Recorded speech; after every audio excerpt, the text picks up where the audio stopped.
Stop panicking about Juan effing Soto. We knew he would come around, Dan. 3 home runs in his last 2 games. Lindor stays hot. Baty shows positive signs, not only at the plate, but he's diving for balls in the field, getting the balls, let's be honest, that Mark Vientos probably doesn't get to. Everybody around's contributing. Acuna gets on base. He's stealing a bag. Lindor steals a bag late. The bullpen falters. Reed Garrett comes in, shuts the door. Budo finishes it off in the 9th against a potent, and when I say potent, top 3 lineup in MLB with Kyle Tucker. The Chicago Cubs, the Mets tonight, handled them with ease. Shout out Clay freaking Holmes. You know what's funny, Dan? When we first signed this guy, Yankee fans kept telling me, Ray, I can't believe how much money you guys gave him. The 3 years, you're out of your mind. All I know is, yes, it is May, but he's pitched a bunch, and he's got a 2.74 ERA right at the tops of the National League. That sinker ball has been electric. The strikeouts aren't crazy, but it doesn't need to be when you have an up the middle of a Tyron Taylor, a Lindor, Acuna, guys at all 3 positions up the middle who could win a Gold Glove any single year. It was a great night all around. I am freaking pumped because all I keep hearing about from other fans is how the New York Mets don't play anybody. And it's complete BS because now we beat Arizona and we're back home for the Cubs taking care of business, Dan. What a game. What a game, Ray. This is another reminder of what it means to be a Mets fan, right? You have everything clicking now. It feels that way. And it's good to see Juan Soto finally doing his thing, breaking through again at home. And he crushed that ball, 435 feet, give or take, to the Shea Bridge. He crushed it. Place was going crazy. Baty, McNeil, these are guys that we were talking about just last night. You know, what's the future for a guy like Brett Baty? What's the future for a guy like Jeff McNeil? I mean, we're seeing it in real time. They have impacts and positive ones on this roster. And you mentioned Luisano Acuna. I mean, there are multiple ideas that this guy could win Rookie of the Year. You have a potential Cy Young in Senga. You have 2 Gold Gloves in Pete and Lindor, and you have an MVP in Pete Alonso as well. So what a start. And this is against a really good Cubs team too.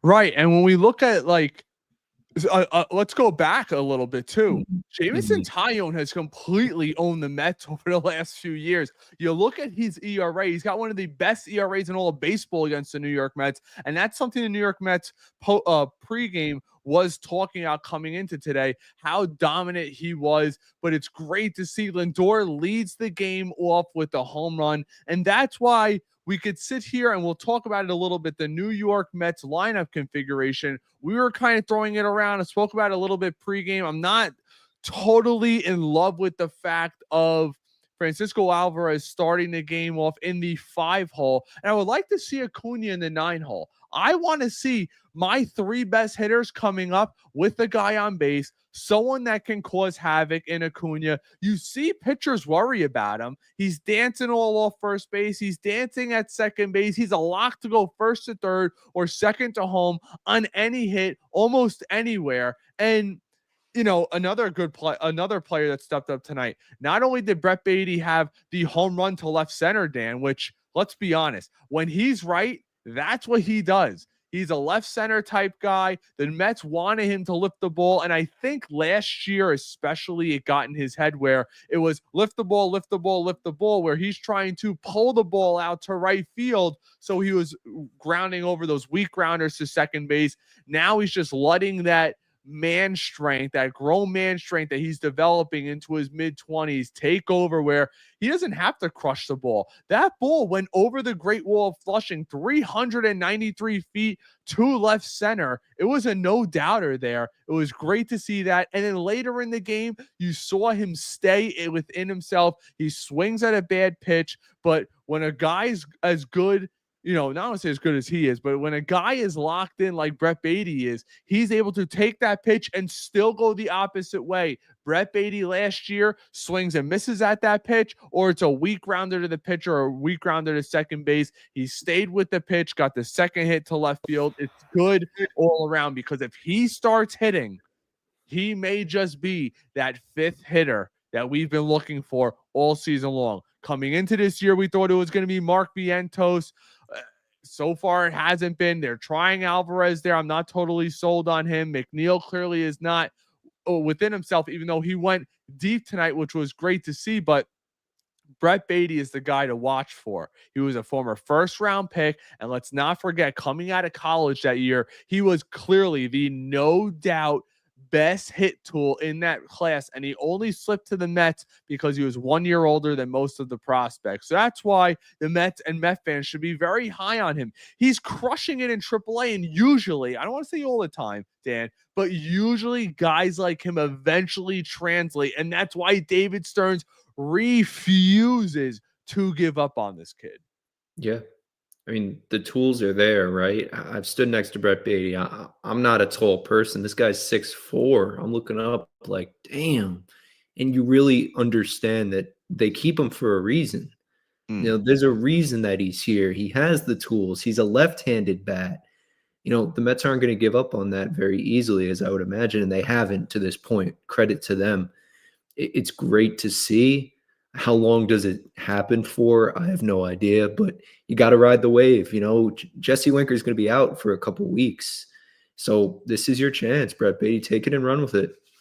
Yeah, exactly. And I'm hoping the Mets give him a fair shot, because it's very easy to say, we don't want to have Vientos rot on the bench, so we're going to be flipping them in and out. If you're going to give Baty a shot, you got to give him a consistent shot. It can't be he's playing today, he hit well today, and then tomorrow he's riding the bench. If you want to good. On that point too, like he hit that home run. It was a 1-2 count. And what were we saying? That Brett Baty was falling behind in counts. He was not being confident late in those counts. He'd fall behind and then just fall apart. There was no in between. So it's good to see on a 1-2 count, he stayed in and he took it the other way. That's important. So I just want to make a note of that. Like, the confidence is coming around for Brett Baty too. Yeah, and I want to really quickly go around MLB, because we did have some exciting games tonight, Dan, that we just touched on right before coming live. Let's take a look at around the league really quick at some of these scores. You got, take a look at this, top 11, 0-0, the Red Sox in Kansas City. But let's get to what games actually could potentially mean something. The Giants lost to the Twins. That could be something in the wild card down the road to watch. You have the Houston over the Reds. Another game, you have the Rockies, who are 6 and now 31, on pace to win about 24 games. The Yankees are at zeros. They're early, but let's get to the games that actually mean something to us over here. The Braves fall to the Pirates 3-2, knocking them, I believe, now 6.5 games out the division lead, as the Mets gain a full game on them. And then we also have the Phillies falling 6-0 to the Guardians, takes them to 2.5 games out of the division. So that's huge for us, Dan, because when you look around the division, it's getting tight. And now people are like, well, the Mets are finally going to start playing teams. You try to take 2 out of 3 from the Cubs, or whatever, whatever you got to do, take 2 out of 3 if you can. Then it's on to the next series. We have the Yankees coming up next weekend. You have a lot of things happening, especially good teams coming into town. So hopefully we can continue to keep pace. It looks like we're going to be facing the rookie top prospect tomorrow for the Cubs. Whether or not they open with him is remain to be seen. Let me get to a couple of these comments right here from Greg over on Facebook. Statement win. Humble, a very good offensive team tonight. And then Sand says, agree, need Acuna in the 9-hole, a 1-2 punch after the lineup turns around one time. And you know what I like about that? There could be 2 outs. Acuna gets on. Lindor can hit a 2-run home run anytime. And then if he gets on, Soto can hit a 3-run home run. And then Pete can hit a grand slam. That's the power of that. It's when you have power at the top of the lineup, especially that's when you want to recycle that lineup. Yeah.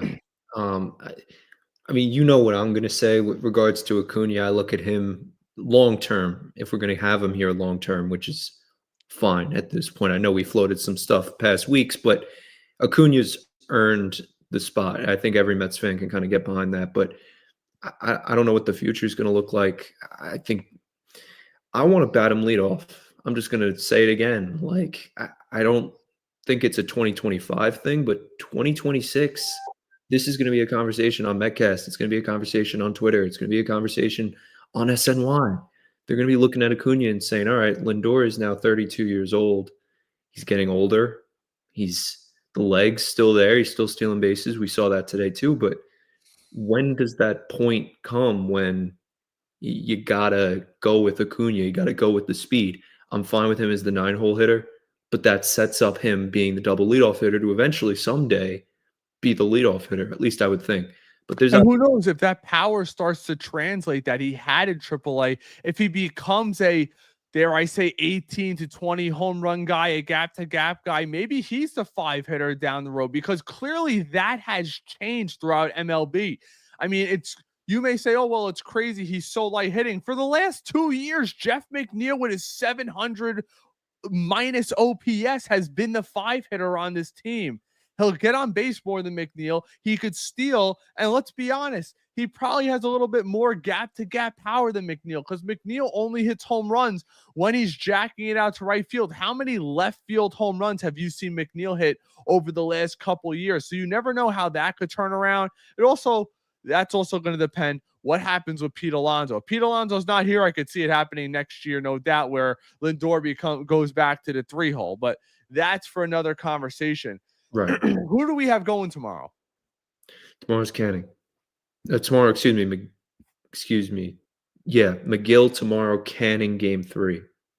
I want to see McGill have a bounce back. He's been solid all year long. Got roughed up at last start a little bit, but I would love to see him have an actual bounce back against a really good Cubs lineup tomorrow. And it's a night game too. So right. And Fangraphs does a cool thing where they project these starters for the next series too. So for the Pittsburgh Pirates series coming up after the Cubs series, it's going to be Peterson and Skeens game 1. Oh, Senga Mitch Keller game. Yes, Senga Mitch Keller game 2, and then Clay Holmes Bailey Falter game 3. But it's the one that everybody wants to know. What's going to happen in the Subway series? It's going to be McGill versus Rodon, Canning versus Schmidt, and then Peterson versus Max Fried. Oh, okay. Okay. And you know what? I know a lot of people, oh, you gotta be scared of Max Fried. I'm not scared of anybody right now. Yeah. I mean, we got Clay Holmes pitching to a 2 ERA, for crying out loud. It's not like our starting pitching's been awful. Canning's been solid. McGill's been solid. And then we got the news earlier today. Frankie Montas is expected to, I believe, face live hitters next week. Mm-hmm. So he's making his way back. He's probably a couple weeks away. I'm assuming Manaya's not too far behind him. So the reinforcements are coming. And then another thing we could address today, for anybody who loves the farm as much as I do, and you guys who are loyal to this channel know how much I enjoy the farm system, Nolan McLean got promoted to AAA and had his first game today.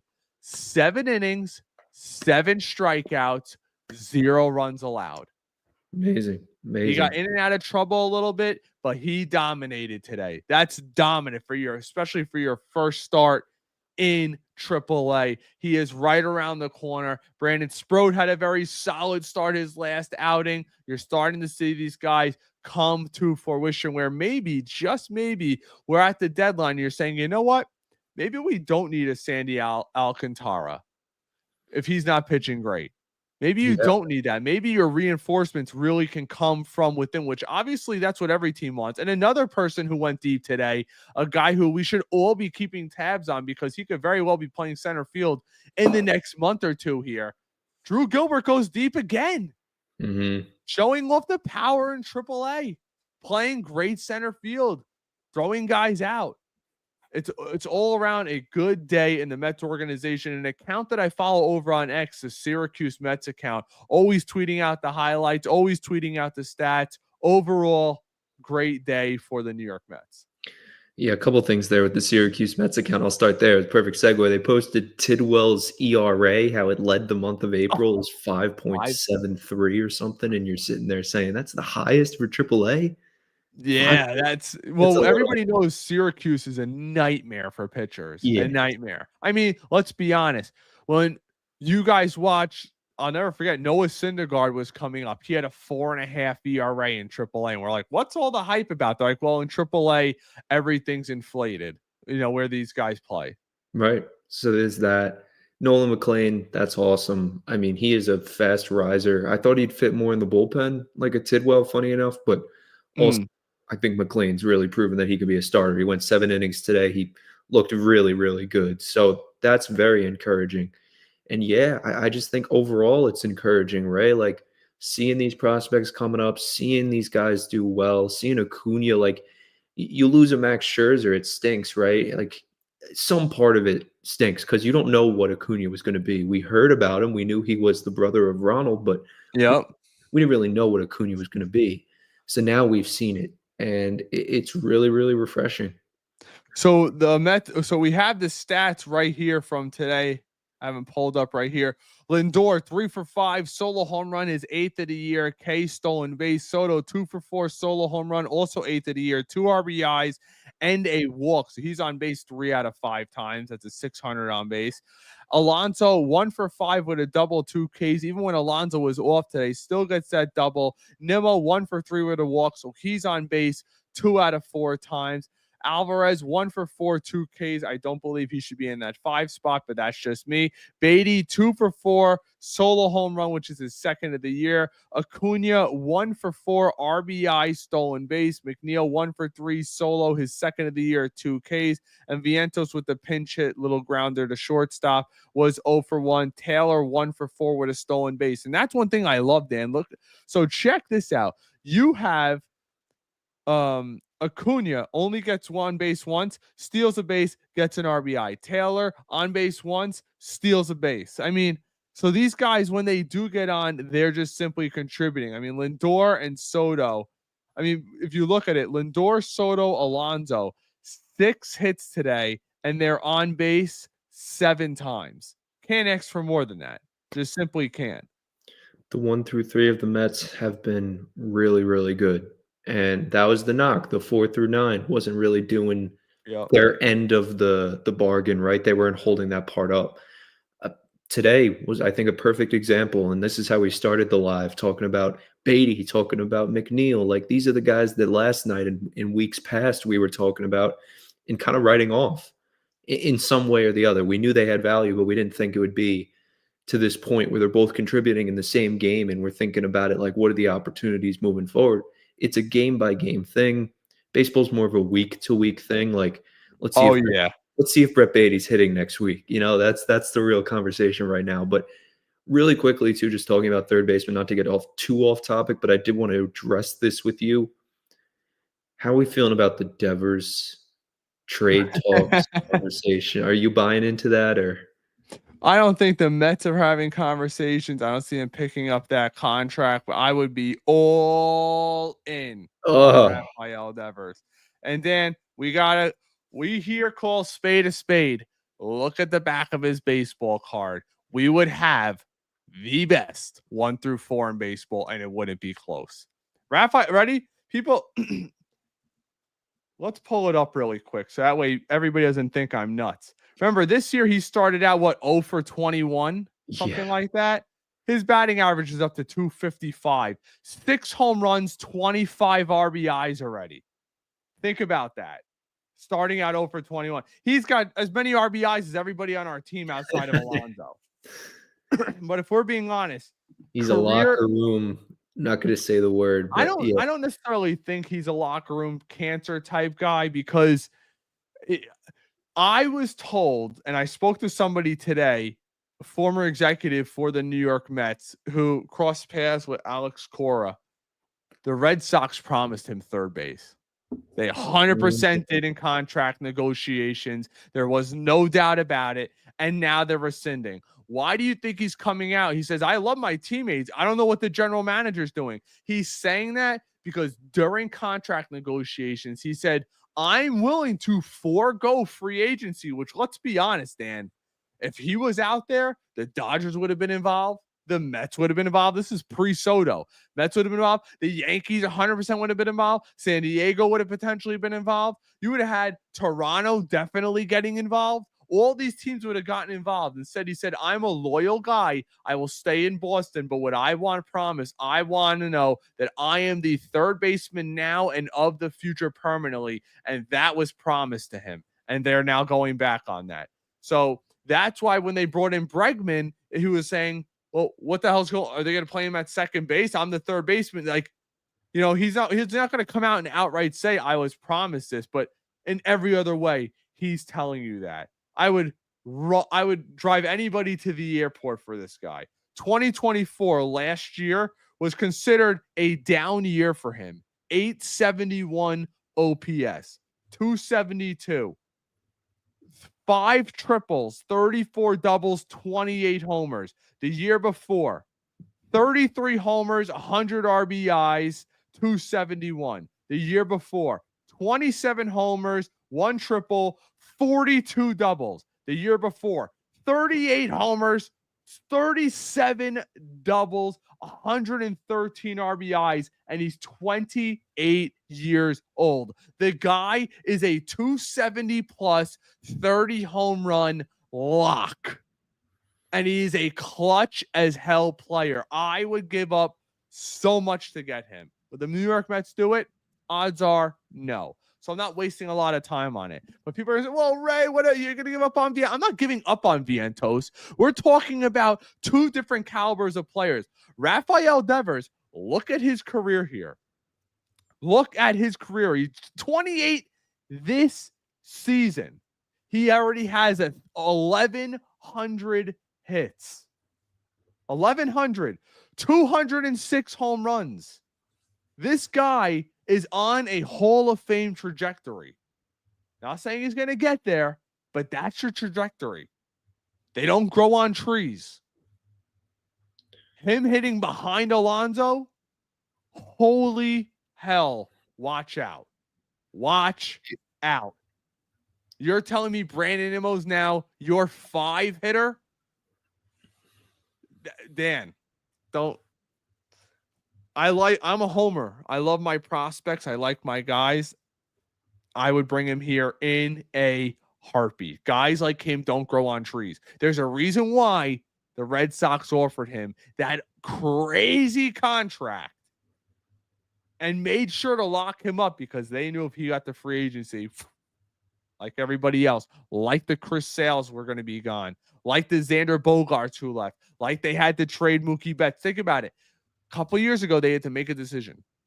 We only have enough money right now because things were changing with the owners and stuff. We could sign one of our 3 stars, Mookie Betts, Xander Bogaerts, Rafael Devers. They gave him the money. Not saying he's better than Betts, but he is a hell of a player. Yeah, I think a lot of it boils down to just the unknown of Vientos at this point and people kind of floating that out there. And the trades that I did see were not very good. Drew Gilbert, Vientos, like I think Tong was in there. You're paying a lot of that contract. I think it's 8 years, 30 million he's making a year.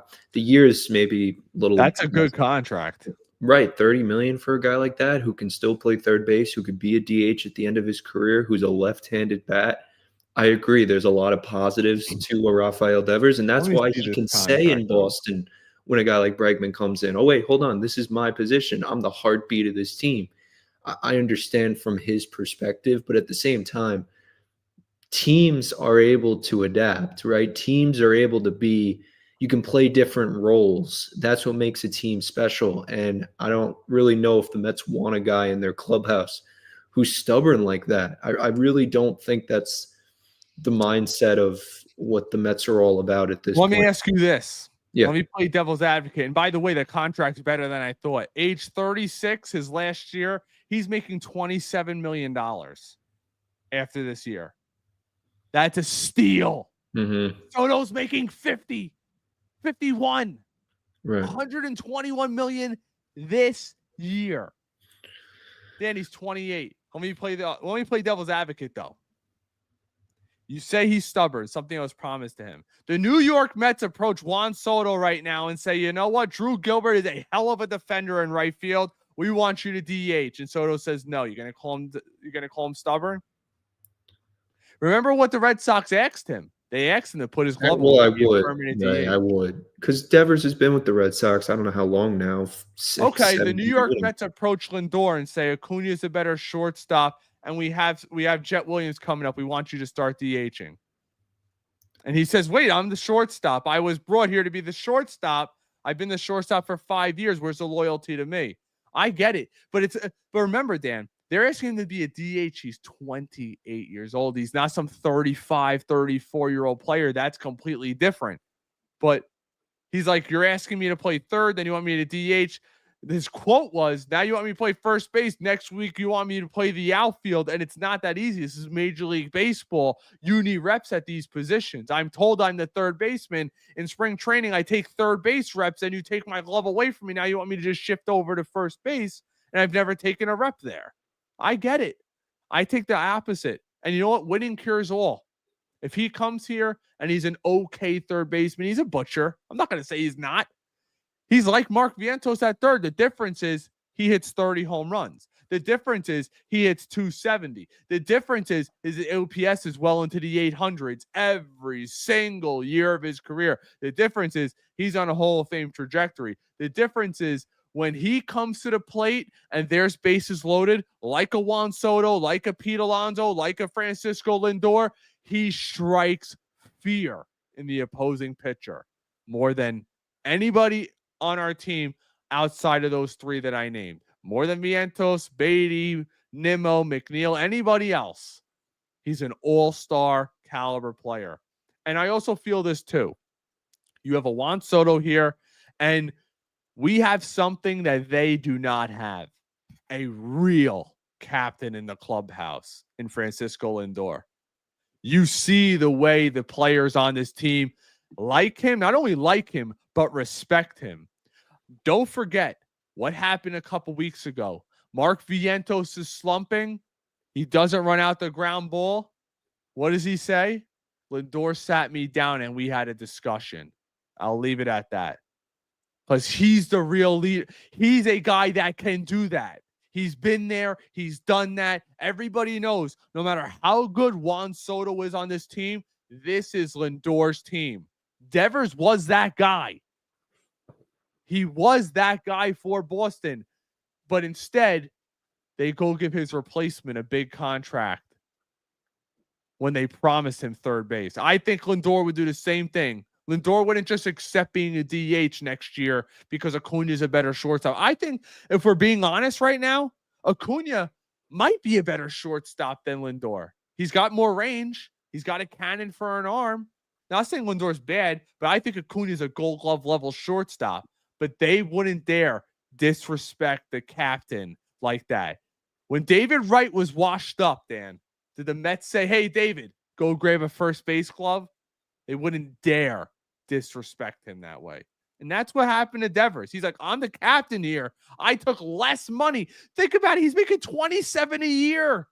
27. Judge makes 40. You have guys like pitchers making 35, making 40.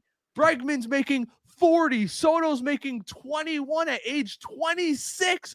Devers would have been a free agent this year at 28. He'd be making 40 plus easily.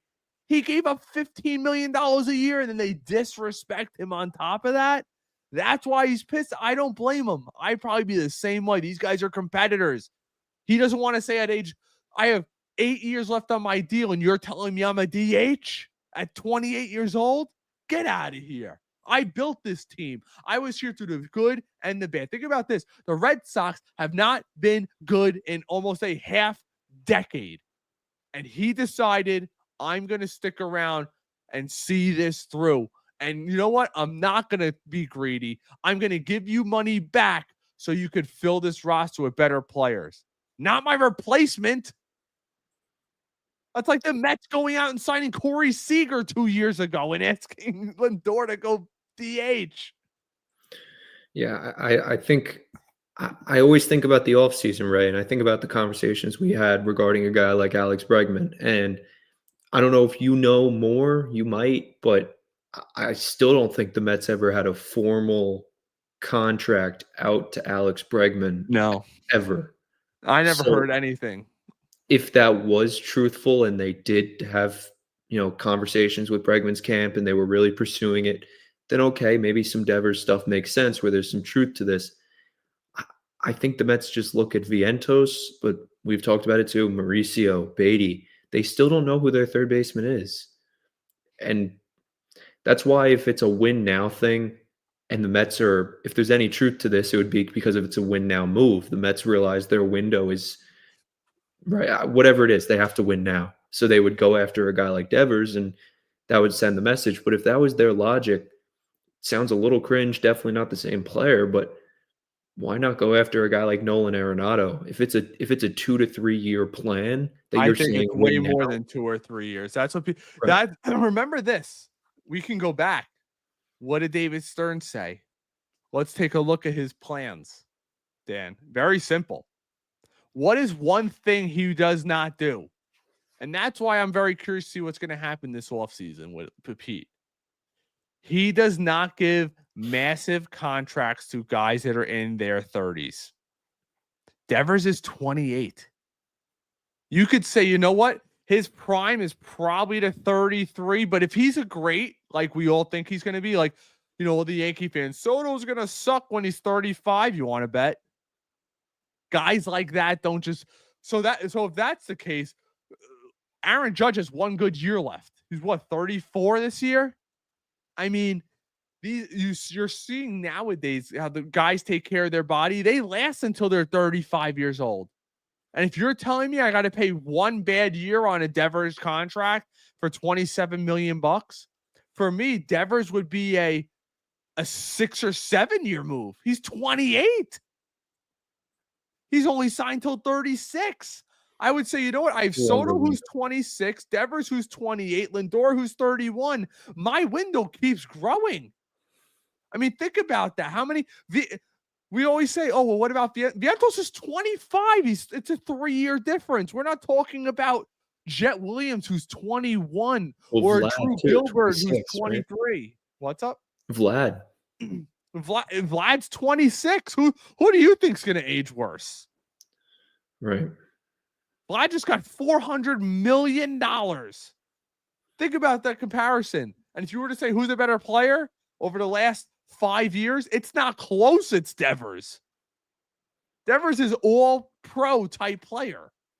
Not saying Vlad's not, but sure. Vlad's like this. Go look at the back of his baseball card. People don't realize that. He goes from 900 OPS to 7 to 850 to 7 to 8 back to mid 7. That's what he's done his whole career. Devers is the model of consistency. 780 or higher every single year. I don't think he's ever had under a 780 OPS. Remember, league average is what? 730? So he's always an above average player to elite player. They don't grow on trees. And let's be honest, Dan. If we're looking at all of our prospects, the Drew Gilberts, the Jet Williams, who you're not a believer in, outside of some of the pitching prospects, are any of these prospects, are you like, that guy's the next Devers, that guy's the next Soto, that guy's the next Lindor? Not really. I think we have a lot of good, solid prospects, but outside, I'll give you one guy, and they're not trading him. Ilion Pena. They look at him and they say, that's the next Rafael Devers. The difference is he's 17 and probably, think about it, he's 17. He'll come up at 24 and we'll be saying goodbye to Devers at that time. I mean, that's Clifford, that's maybe. how I look at it. Clifford, maybe. Yeah, maybe Clifford, but he's 21, Mm-hmm. Yeah, we'll see. It would be exciting, but we'll wrap it up there. I got to be up early again. Guys, thanks so much for sticking around. If you enjoyed this post game, make sure to give us a thumbs up. And if you really enjoy it, share it with a friend. Any last words, Dan? Let's go Mets, Ray. Big win today. Let's go Celtics. No. Yeah, well, that's the talk of tomorrow, too. We'll see what happens with the Knicks. But I was just trying to get a start time tomorrow. Canning's on the mound. It's going to be 7:10. 7-10, and then 12. There's a good chance I'll be at the game tomorrow. I want one of those Edwin Diaz bobbleheads.